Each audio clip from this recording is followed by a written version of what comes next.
Salut à tous, et bienvenue sur ma chaîne.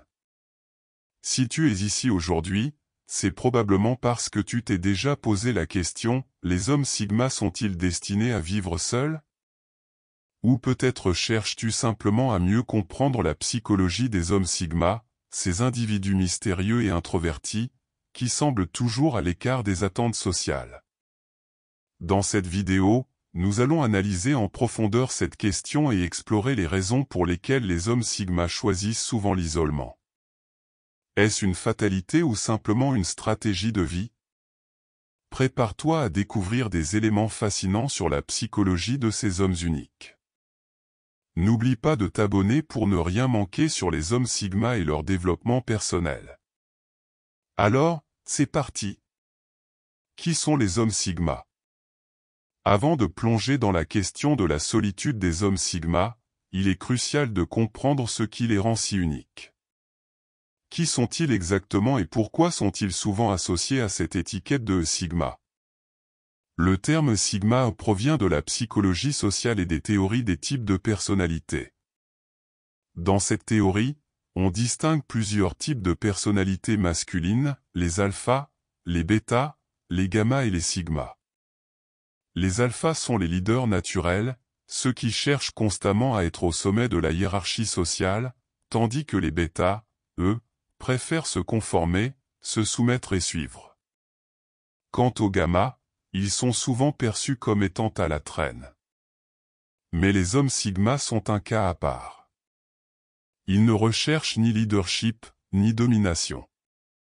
En réalité, ils se trouvent souvent à l'extérieur des structures sociales traditionnelles.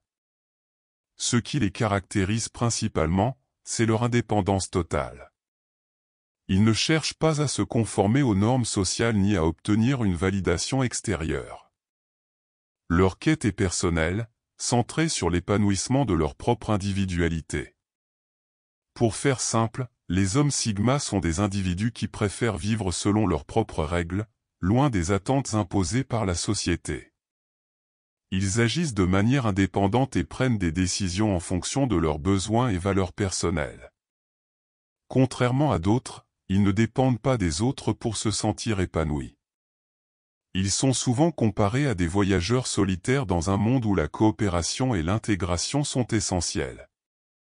La solitude, un choix ou une conséquence? La question de la solitude chez les hommes Sigma est bien plus complexe qu'il n'y paraît. Est-ce un choix délibéré ou une conséquence de leur mode de vie?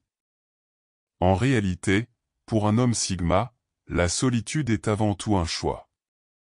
Contrairement à ce que beaucoup pensent, la solitude n'est pas synonyme de souffrance ou d'incapacité à s'intégrer dans la société.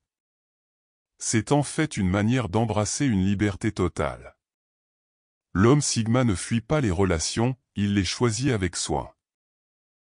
Il ne se sent pas obligé de faire partie d'un groupe ou de répondre aux attentes sociales. Là où la majorité des gens se soumettent aux exigences sociétales, qu'il s'agisse de travail, de statut ou de relations, l'homme Sigma choisit son propre chemin. Ce faisant, il garde une certaine distance émotionnelle avec les autres, une manière de se protéger des influences extérieures et de préserver son espace personnel. En fait, il préfère observer le monde plutôt que de participer aveuglément. Il ne s'engage que dans des relations qui lui apportent quelque chose de significatif, que ce soit intellectuellement ou spirituellement.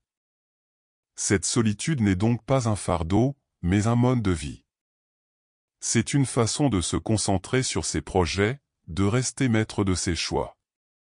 Bien sûr, cette indépendance peut parfois conduire à l'isolement, surtout dans une société où la pression sociale est omniprésente.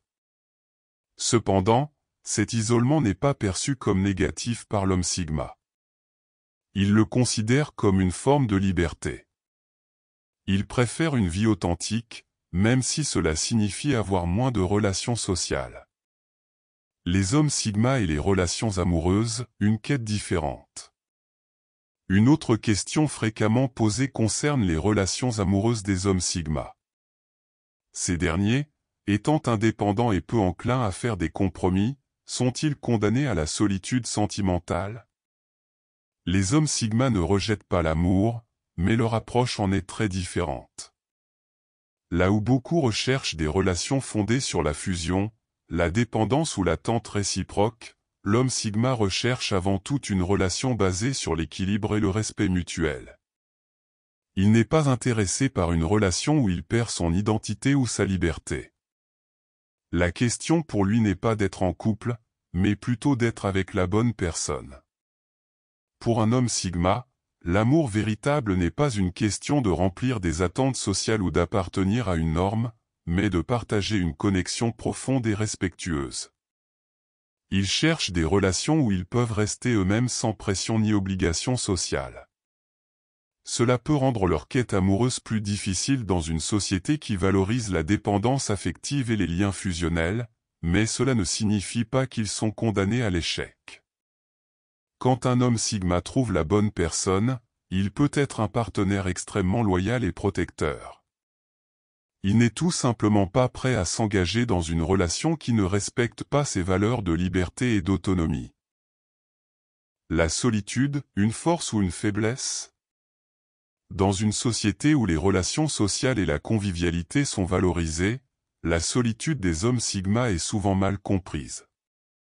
Pourtant, est-ce une faiblesse? Pas du tout. En réalité, la solitude peut être une grande force pour l'homme sigma. Prenons l'exemple de nombreux artistes, entrepreneurs ou créateurs qui choisissent de s'isoler pour réaliser leurs objectifs. Pour eux, la solitude devient un catalyseur de créativité et de productivité. Les hommes sigma agissent de la même manière. Ils savent qu'afin d'avancer sur leur propre chemin, ils doivent parfois se retirer de l'agitation sociale pour se concentrer pleinement sur leurs objectifs personnels. C'est aussi dans ces moments de solitude qu'ils font preuve d'introspection et qu'ils affinent leurs compétences, prennent des décisions importantes et se rapprochent de leur véritable mission de vie. Certains pourraient voir cette solitude comme une faiblesse sociale, mais pour l'homme sigma, elle est au contraire une grande force. Elle lui permet de se détacher des attentes extérieures et de se concentrer sur ce qui compte réellement pour lui. Cependant, cette solitude n'est pas sans risque.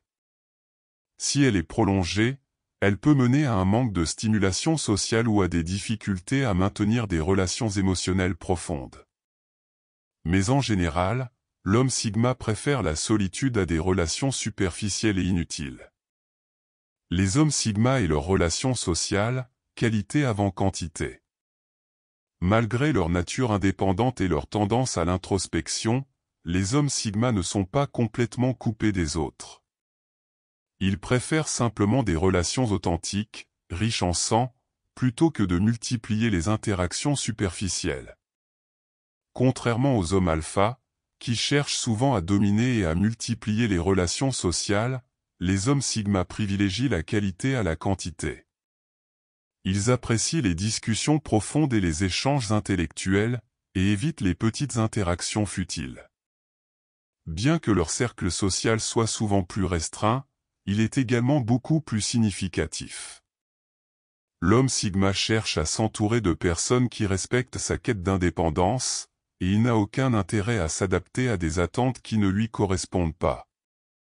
De plus, loin des projecteurs des réseaux sociaux, les hommes sigma préfèrent une vie calme et discrète, se concentrant sur leur propre épanouissement plutôt que sur la validation des autres. Conclusion, les hommes sigma sont-ils condamnés à être seuls? Alors, pour répondre à la question de cette vidéo, les hommes sigma sont-ils condamnés à vivre seuls? La réponse est non. Leur manière d'aborder les relations sociales et amoureuses est différente, mais cela ne les condamne pas à l'isolement.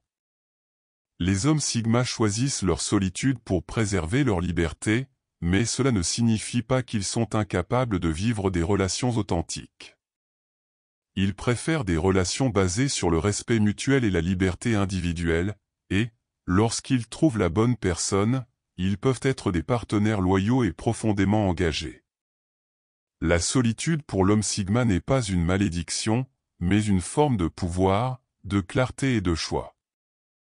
Elle lui permet de se concentrer sur ses objectifs personnels tout en restant fidèle à lui-même. Alors, si tu te reconnais dans cette vision ou si tu veux en savoir plus sur la psychologie des hommes Sigma, laisse un commentaire et partage ton expérience. Et si cette vidéo t'a intéressé, n'oublie pas de t'abonner pour plus de contenu sur le développement personnel et la psychologie des hommes Sigma. À très bientôt.